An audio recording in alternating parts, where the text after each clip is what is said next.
दशहरा केवल राम और रावण के युद्ध की कहानी नहीं है, बल्कि दशहरा न्याय, अन्याय और नीति सिद्धांतों की कहानी भी है। रामायण की कहानी में हमें कई सीख मिलती हैं। रामायण हमें बताती है कि आप कितने भी ज्ञानी क्यों ना हो, लेकिन अगर आप अन्याय करते हैं और अहंकार से भर जाते हैं तो विनाश होना निश्चित है। रामायण की कथा के अनुसार रावण ने केवल छल से सीता का अपहरण ही नहीं किया था, बल्कि सीता जी की अच्छाई और उनकी सरलता का लाभ भी उठाया था। एक तरफ सीता जी ने एक गरीब भूखे ब्राह्मण के वेश में आए रावण की सहायता के लिए लक्ष्मण रेखा पार करके अपना वचन तक तोड़ दिया।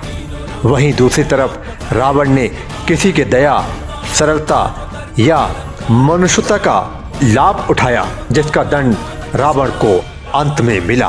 कई बार मन में सवाल आता है कि रावण इतना शक्तिशाली था तो लक्ष्मण रेखा पार क्यों नहीं कर पाया।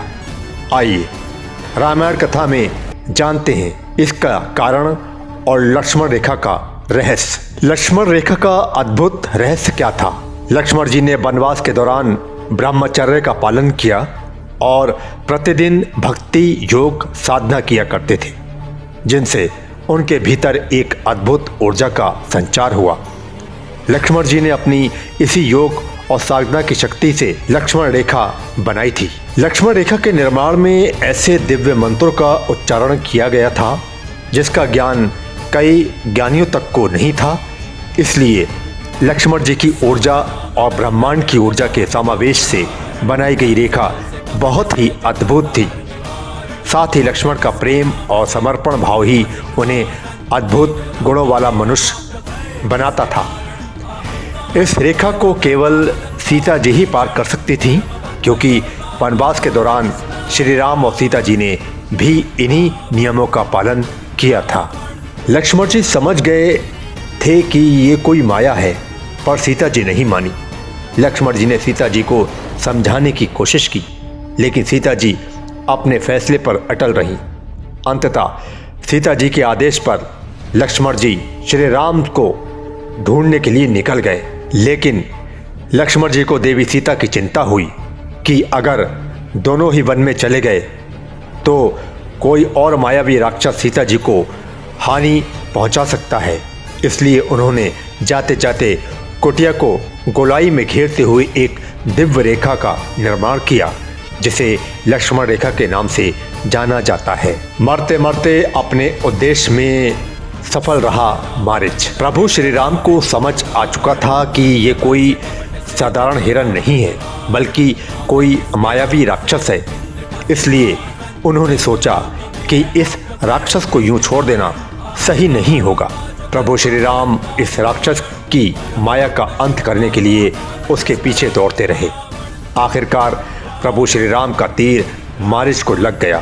जब मारीच को तीर लगा तो मारीच अपने असली रूप में आ गया, लेकिन अपने असली रूप में आकर भी मारीच ने प्रभु श्री राम की आवाज़ में सहायता मांगकर छल किया। जब ये आवाज़ देवी सीता और लक्ष्मण जी की कानों में पहुंचती है तो सीता जी बहुत डर गईं। रावण के मामा ने सोने का हिरण बनकर किया छल। रावण ने सीता जी का अपहरण करने के लिए अपने मामा मारीच की सहायता ली थी। मारीच को अपना रूप बदलने की कला आती थी। मारीच एक सोने का हिरण बनकर वन में घूमने लगा। जब माता सीता ने इस हिरण को देखा तो उनका वात्सल जाग उठा। उन्होंने प्रभु श्री राम से कहा कि वे उस हिरण को उनके पास लाएं। प्रभु श्री राम हिरण को पकड़ने के लिए उसके पीछे दौड़ पड़े।